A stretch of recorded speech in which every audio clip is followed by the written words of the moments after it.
jardin. oui en fait les politiques. alors d'abord question bi. Bouba soulevé dama ci wax avant nga koy soulever. donc constat bi mooy loolu. oui tey situation bi am au Mali. Libye la jógee je l'ai dit bi may. effectivement ngay jël partenariat donc amul interrogation ci loolu. lu ñu fàng kenn du ko jeex.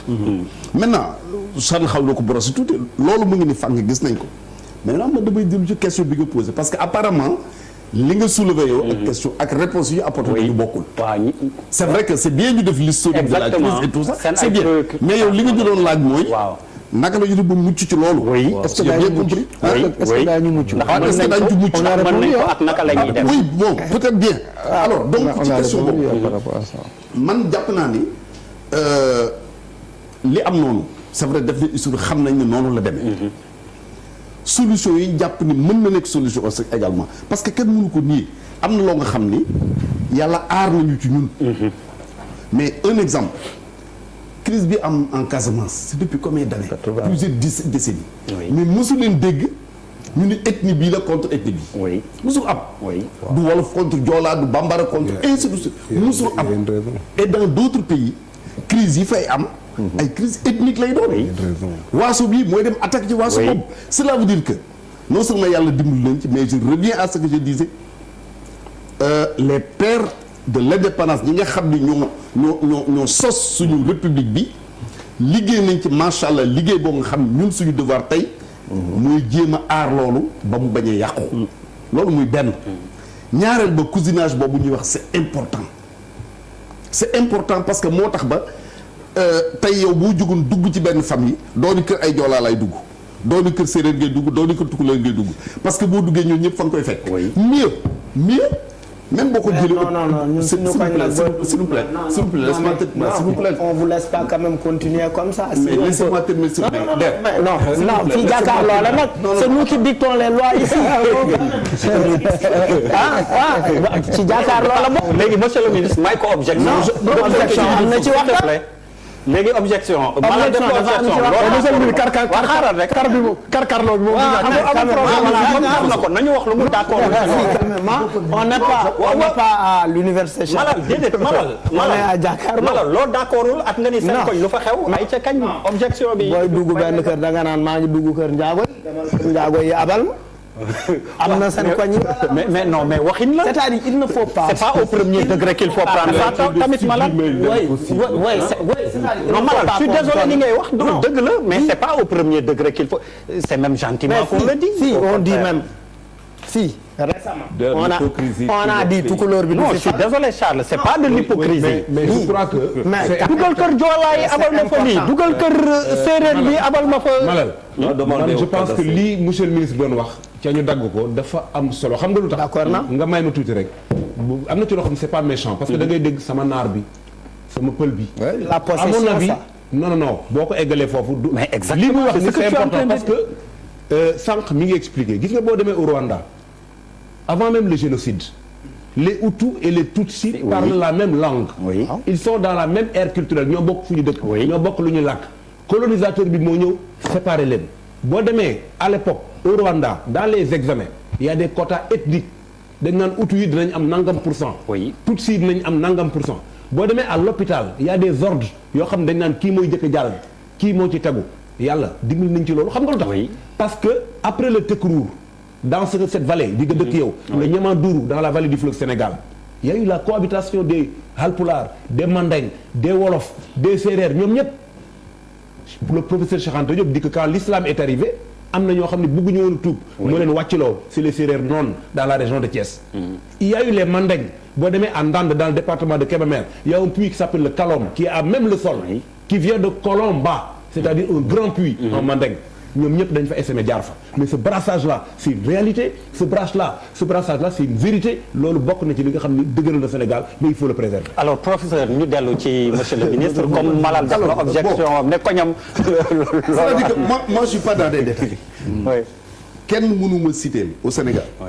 une famille boo nga xam ni par exemple dañ naan ma yow ay tukulóor rek nga kenn kuy wolof judduwu fa wala naar judduwu fa wala bambara juddu wala séeréer judduwu fa kenn mënuma ko citer. ça c'est un. deuxièmement pour aller lu gën a xóot loolu mais je ne l'apprends pas ñi sant Senghor dañuy wax seen origine Sangol la. les Sangol sont devenus Senghor. les Bokum c'est des Bakhoum.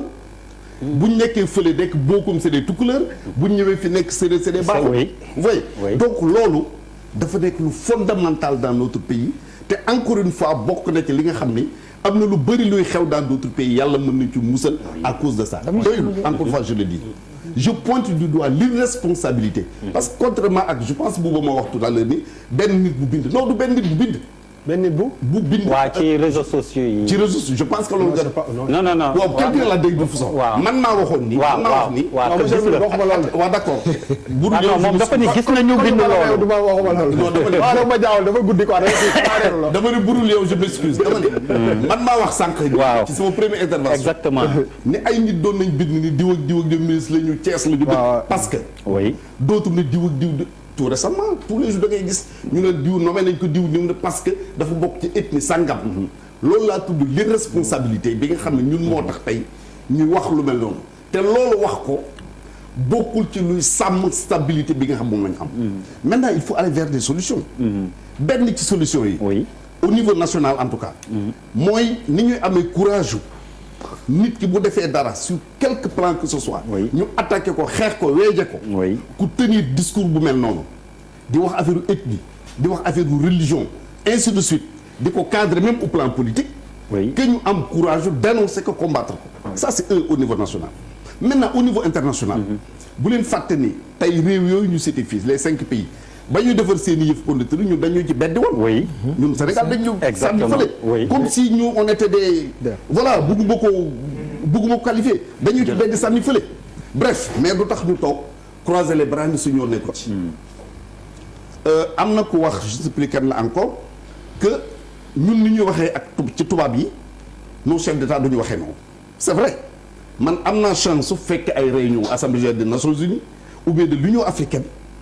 mais li ñu constate li ma constaté man tey mooy depuis départ quelqu'un comme Kadhafi Obasanjo Abdoulaye Wade Afrique amatul de grands leaders yoo nga xam ne am nañu courage yu jàkkaarloo ak le colonisateur pour di ko tenir un certain discours man foofu laay xaar aujourd'hui les dirigeants africains donc marche parce que code électoral baaxul marche parce qu'on est contre le parrainage et tout ça ñi koy def am nañ ci droit.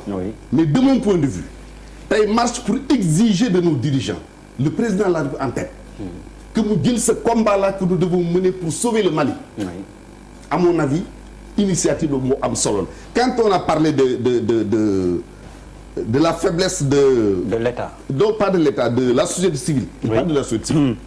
peut-être c'est un fait mais c'est la faiblesse également des partis politiques. parce que le parti politique l'homme politique dañ ko jiital ni ko lan lañ lay sant. muy diriger askan wi. mais diriger askan weesuwul ay nit ñi ngi leen di rey.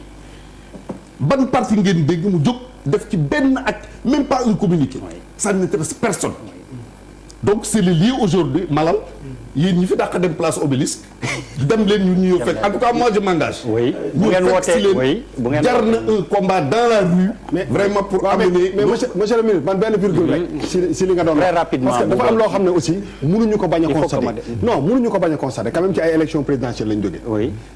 boo demee Fouta le président Macky Sall gagne à 98%.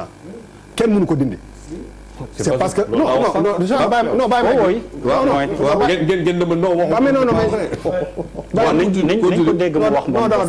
dama ne boo demee Fouta ci am na ci ay zones yoo xam ne c'est 100% presque nga dem Ziguinchor est-ce que Ousmane Sonko s'il n'était pas issu de cette zone-là dina gagner Ziguinchor je ne pense pas nga dem Pur 99% des gens qui sont des militants du PUR xam ngeen ci tarixa bu ñu bokk xam ngeen ci taalibe yu ñu bokk. c'est un fait c'est-à-dire que mënuñu. tëj bët yi aussi bañ a constater loolu. pour être complet Idrissa Seck gagne aussi à Thiès. non xaaral rek mais je donne la réponse. non par exemple non pour vous dire que. par exemple il faut pas aussi loolu il faut ñu taxaw ci ñu constater ko et am ci ay jàngat. mais bu ñu jëlee ne non amul gëmm suñu bët quand même c'est bon très rapidement il répond. je vais donner la réponse. oui très rapidement s'il te plaît monsieur le ministre. loolu encore une fois bu ñu ko bëggloo def lu bon bu ñu ko bëggul a bonal. oui du lu bon. mais mën nañu ko constater attends mais am na. mais dama ne suñ ko bëgg la bon. mais kenn waxul dafa bon mais la première fois mais non xam nga lu tax. non xam nga lan moo tax. c'est pour la première fois non Charles xam nga loolu lan lay convoqué non monsieur le ministre xam nga lan lay convoqué. tànn da ngay tànn ndax idéologie wala da ngay tànn ndax ethnie.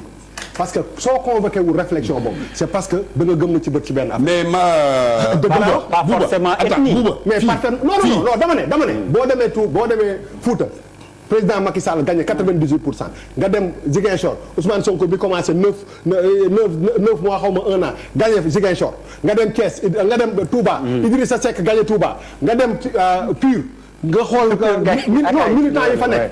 nga war a convoquer demain que par exemple benn chef religieux non ara rek mën na def parti politique kenn chef religieux laayeen non xam nga lu may bañ ñu bañ ko quand même taxaw wax si quel que soit sensibilité affaire bi te loolu pour man le choix kii bi appartenance en tout cas géographique bi wala ethnique bi dafa jël le dessus sur mais monsieur le ministre tontu bi est-ce que du mooy li ma la wax yow